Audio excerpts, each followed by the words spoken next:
का पानी खत्म हो गया। ये जो चरित्र है, इस चरित्र के कारण संकट है। इस चरित्र के कारण संकट है। और ये चरित्र क्यों बना? इसलिए बना क्योंकि नेताओं ने पुलिस वालों को अपने अपने खानों में बांट लिया। जब आपने अपने अपने खानों में उनको बांट लिया तो उनको उच्छृंखल, उद्दंड और बर्बर होना ही था। मारपीट तक तो वो पहले भी कुख्यात थे, लेकिन आज मैं ये कहूंगा, बड़ा कड़ा शब्द है जिसका इस्तेमाल करूंगा इन प्रसंगों को देखने के बाद, कि आज उत्तर प्रदेश पुलिस के तमाम बड़ा वर्ग ऐसा है जो मृत्यु का उत्सव मनाता है। जो मृत्यु का उत्सव मनाता है। मैं चाहूंगा कोई मरे तो वो आनंदित होता है। हाँ, मैं चाहूंगा जरा हमारे सहयोगी सत्तारूढ़ समाजवादी पार्टी के जिम्मेदार नेताओं को, मंत्रियों को फोन लगाएं और इस मुद्दे पर अमिताभ जी, मुन्ना सिंह जी और मुझसे जरा बात कराई जाए, क्योंकि अलग अलग मुद्दों पर सुबह से लेकर रात तक 20 एसएमएस भेजने वाले नेता भी, छोटे हो चाहे बड़े, इस मुद्दे पर जुबान खोलने को तैयार नहीं हुए। मुन्ना सिंह जी, इस मुद्दे पर नहीं बोलेंगे साहब, बस बाकी किसी भी बुलवा लीजिए। अमित शाह और नरेंद्र मोदी को खरी खोटी सुनवा लीजिए, कांग्रेसियों को पानी पी पी के गाली दिलवा लीजिए, लेकिन जब उत्तर प्रदेश की कानून व्यवस्था के मुद्दे पर बयान लेने के लिए उनको स्टूडियो में बुलाया जाता है तो सत्तारूढ़ समाजवादी पार्टी के जो नेता हैं वो भाग खड़े होते हैं साहब। अब हो सकता है हमारे फोन पे कोई ना आए, कोशिश कर रहे हैं। मुन्ना सिंह जी, हालात सुधरेंगे कैसे? देखिए, उत्तर प्रदेश में पुलिस का राजनीतिकरण हो गया है। यहाँ पुलिस रिफॉर्म बहुत जरूरत है। जो एमपी एमएलए हैं, सत्ता पार्टी के कार्यकर्ता हैं, वो कौन रहेगा थाने में, कौन नहीं रहेगा, किसकी एफआईआर लिखी जाएगी, किसकी नहीं लिखी जाएगी। और अभी आपने देखा कुछ दिन पहले एक जश्न मनाया गया, उसमें कहा गया वर्दी उतार लेंगे।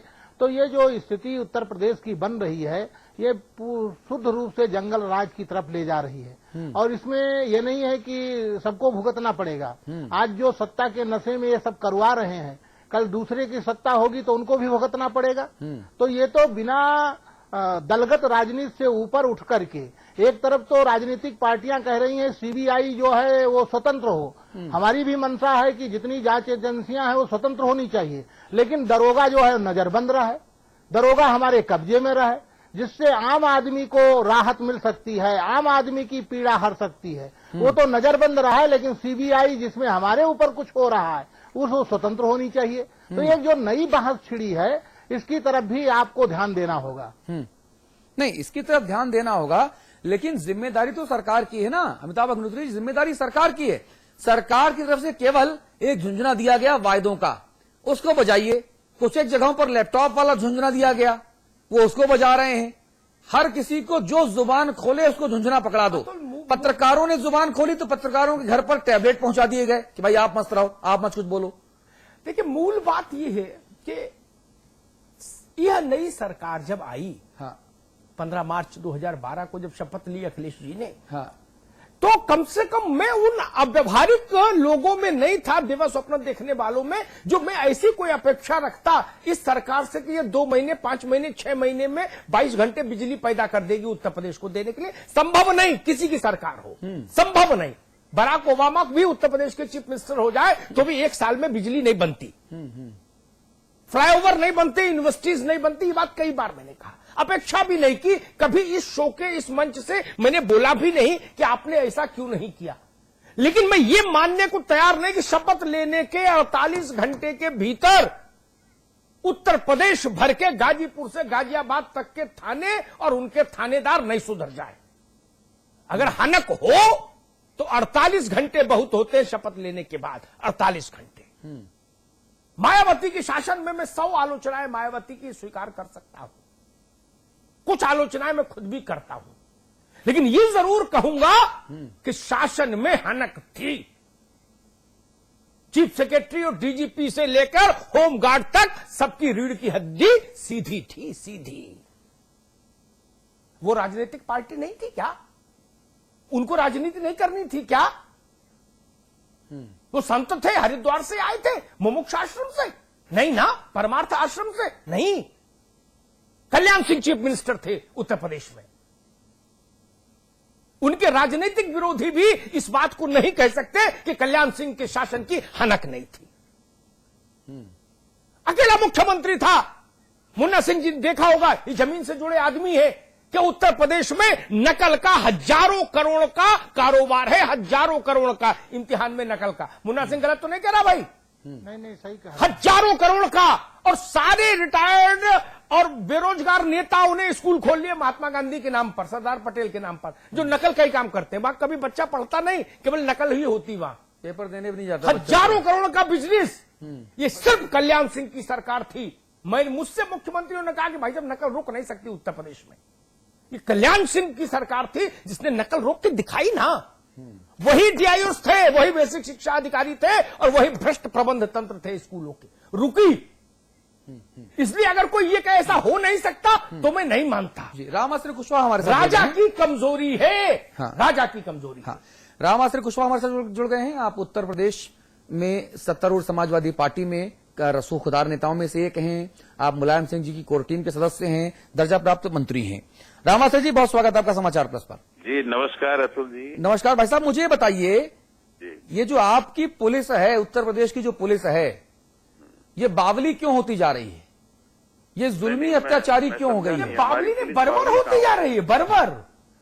नहीं, कोई इनके पास आए तो ये उनको उस कदर मारते पीटते हैं कि बेचारा खुद मरने को आमादा हो जाए। तय कर लीजिए जी, आप दोनों तय कर लीजिए। अमिताभ जी बर्बर कर रहे हैं, आप बावली पुलिस कह रहे हैं, दोनों नहीं, मैं बर्बर कह रहा हूं। अच्छा, ना अच्छा ये बताइए, आप एक शब्द चुन लीजिए, चलिए, हाँ। वो ज्यादा महत्वपूर्ण है, हम लोगों को छोड़ दीजिए।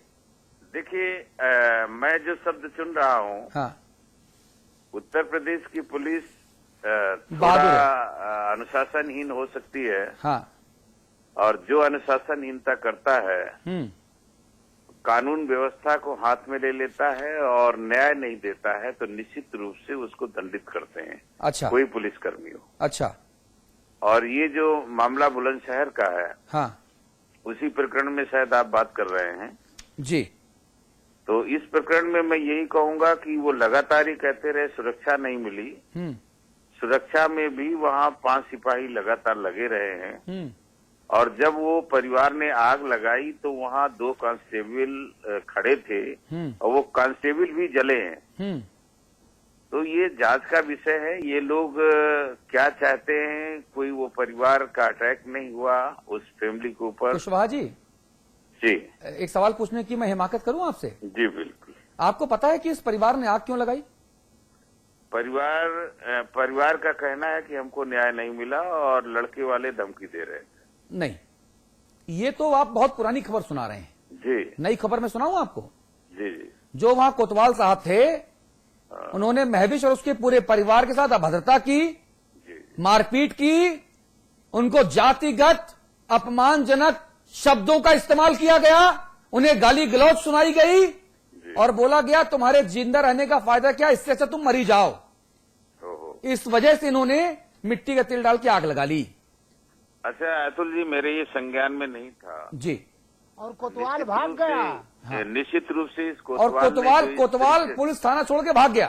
जय कुकृत्य जिस तरह अभद्रता किया है कोतवाल ने, निश्चित रूप से इसको संज्ञान में लेकर के माननीय मुख्यमंत्री जी कार्रवाई करेंगे। हाँ। और इसके खिलाफ बहुत जल्दी कार्रवाई होगी। ये आप जानते हैं कि जो मैं बोलता हूँ, हाँ। तो 2 दिन या 3 दिन के अंदर कार्रवाई हो जाती है। इस समय माननीय मुख्यमंत्री जी कर्नाटक गए हुए हैं। हाँ। वो लौट आएंगे तो निश्चित रूप से हो सकता है उसके पहले कार्रवाई हो जाए। नहीं, आपको मैंने जी एक मिनट अतुल, कुशवाहा जी, जी मैं हैरान हूं, अगर दरोगा, कोतवाल और कांस्टेबल के लिए भी माननीय मुख्यमंत्री जी को संज्ञान लेना होगा तो क्या शासन चल रहा है। मुझे भी थोड़ी बहुत जानकारी है, इतनी तो नहीं, लेकिन राजपाट कैसे चलता है उसके प्रोटोकॉल की थोड़ी बहुत जानकारी तो है। अगर सिपाही और को भी लाइन हाजिर करने के लिए अखिलेश जी को पंचम तल पर जाके बैठना पड़ेगा तो शासन कैसे चल रहा है, मैं समझ रहा कहते हैं। लेकिन जो मैं अपनी बात कह रहा हूँ, अधिकारी यदि संज्ञान में ले लेते हैं तो बहुत अच्छी बात है। नहीं, माननीय मुख्यमंत्री जी से मैं स्वयं अरे भाई, अगर बुलंदशहर के अधिकारियों ने संज्ञान में नहीं लिया तो अधिकारी वहां बने क्यों हैं? निकाल बाहर कीजिए ऐसे अधिकारियों को, जिनकी वजह से आम इंसानों को पूरे परिवार समेत अपनी जान देने के लिए मजबूर होना पड़े।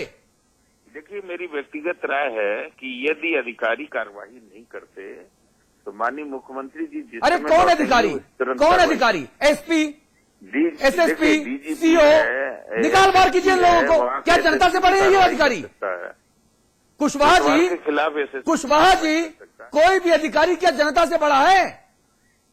नहीं, निश्चित रूप से कार्रवाई होनी चाहिए। आपकी बात में बिल्कुल हम स्वीकार करते हैं, कार्रवाई होनी चाहिए। ये अभद्रता उसके साथ जो हुई है महिला के साथ गलत है। मैं तो भाई अपने मित्र कुशवाहा जी की बात से थोड़ा सा आज हैरान हूं, जब उन्होंने जो लोग दलित के घर में घुस के बलात्कार कर रहा है, थाने में महिला आए रिपोर्ट लिखाने, उसको कुंडी बंद कर ले और उसके साथ रेप कर दे, एक पूरे परिवार से कहे कि तुम मर जाओ और वो आत्महत्या करने पर आमद है, उस पुलिस के लिए राम आश्रय जी ने काफी प्रयास करके एक शब्द खोजा, अनुशासनहीन पुलिस। अगर ये अनुशासनहीनता है तो बर्बरता की व्याख्या क्या है मुझे समझ नहीं आई। नहीं समझा दीजिए, राम आश्रय जी समझाएंगे तो बड़ी कृपा जाता है। और मैं ये अनुशासनहीन इसलिए कह रहा हूँ, जो कानून में है उसका पालन उनको करना चाहिए। नहीं, अगर दलित के घर में घुस के बलात्कार कर दे, थाने आई महिला के साथ बलात्कार कर दे, ये अनुशासनहीनता ही है केवल, तो बर्बरता क्या होती है? राम आश्रय जी मुझे बताइए। बहुत घृणित कार्य है और इसको बर्बरता में लेना चाहिए। हाँ। और ऐसे अधिकारी को सर्विस में नहीं रहने का अधिकार है, बर्खास्त करना चाहिए। जी, प्रदीप माथुर साहब जुड़ गए हमारे साथ। आप वरिष्ठ कांग्रेसी नेता हैं। प्रदीप माथुर साहब, राम आश्रय जी को पहले ये मुद्दा पता नहीं था, लेकिन जब हमने उनको अपडेट किया तब वो कह रहे हैं कि नहीं, अनुशासनहीनता से आगे बढ़कर ये बर्बरता है, जो अमिताभ अग्निहोत्री जी और मैं कह रहे थे। बड़ा सवाल यह है कि यूपी पुलिस क्या अलग अलग पावर सेंटर से सीधे जुड़ी हुई है, अलग अलग खेमेबंदी हो रही है क्या? इसीलिए पुलिस वाले निरंकुश है क्या कि कहीं एसएसपी किसी नेता का, कहीं कोतवाल किसी नेता का, हर जिसको देखो अपने मन की कर रहा है? देखिए, ऐसा बड़ा दुर्भाग्यपूर्ण स्थिति है। प्रदेश किस तरफ जा रहा है ये पता नहीं लग रहा। पुलिस बिल्कुल तरह से निरंकुश हो चुकी है और हर दरोगा और कोतवाल समाजवादी पार्टी के किसी भी बड़े नेता का फोन दिखाता है और उसकी धौस का इस्तेमाल करता है। ये कोतवाल साहब जो वहाँ बैठे हुए हैं बुलंदशहर में, इनके पीछे भी किसी समाजवादी पार्टी के नेता का संरक्षण होगा। इनके दरोगा राज में इनकी पार्टी की छवि धूमिल हो रही है। उस परिवार के साथ इन्होंने अभद्रता करी और उसने आत्मदाह होने के लिए मजबूर किया। हाँ। और हमारे सम्मानीय मंत्री जी कह रहे हैं कि वो मुख्यमंत्री जी के संज्ञान में लाएंगे। बेचारे मुख्यमंत्री जी किस किस बात को देखेंगे? इतने सारे बड़ा मंत्रिमंडल, प्रमुख सचिव गृह, डीजीपी, आईजी, डीआईजी, एसएसपी, इतनी कुव्वत क्यों हो रही है इन दरोगाओं की? एक आम आदमी को न्याय नहीं मिल पा रहा है।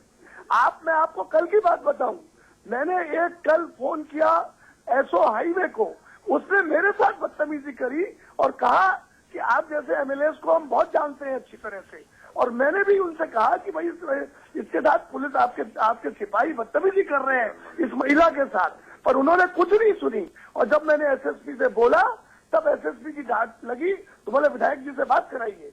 तो इस राज के दरोगा इस कदर घमंड में चूर है कि मुझे लगता है कि ये दरोगा ही सरकार को ले डूबेंगे। जी, राम आश्रय जी, चुनाव में वोट मांगने दरोगा नहीं जाते, आप लोग जाते हैं, आपकी पार्टी जाती है। ये चपरासी बाबू और ये जो नौकरशाह है ना, अगर ऐसे निरंकुश रहे तो डुबा देंगे आपको। और आजम खान साहब तो बहुत पहले कह चुके हैं कि जब नौकरशाही बेलगाम हो जाती है ना, तो वो महावत को पटक के मार डालती है।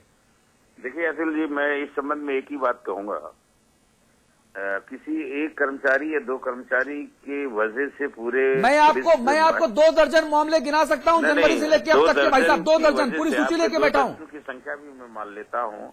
2 दर्जन की वजह से पूरा पुलिस प्रशासन खराब है, ये हम नहीं मानते हैं। तो बताइए कितने दर्जन होंगे तो प्रशासन को खराब मानेंगे आप? सरकार का काम कितने दर्जन का वेट कर रही है यूपी सरकार, ये बता दीजिए ना भाई साहब। नहीं, ये सरकार का काम है कि जो भी कानून व्यवस्था को ठीक नहीं रखेगा उसके खिलाफ सरकार सख्त कार्रवाई क्या कर रही है सरकार? पहले भी करती रही। नहीं, सरकार क्या कर रही है? सरकार तो गुंडे मवालियों को मुआवजा बांटने में लगी हुई है। आप देखिए, अब अपनी बात आप कह रहे हैं, मेरी बात सुन लीजिए जी।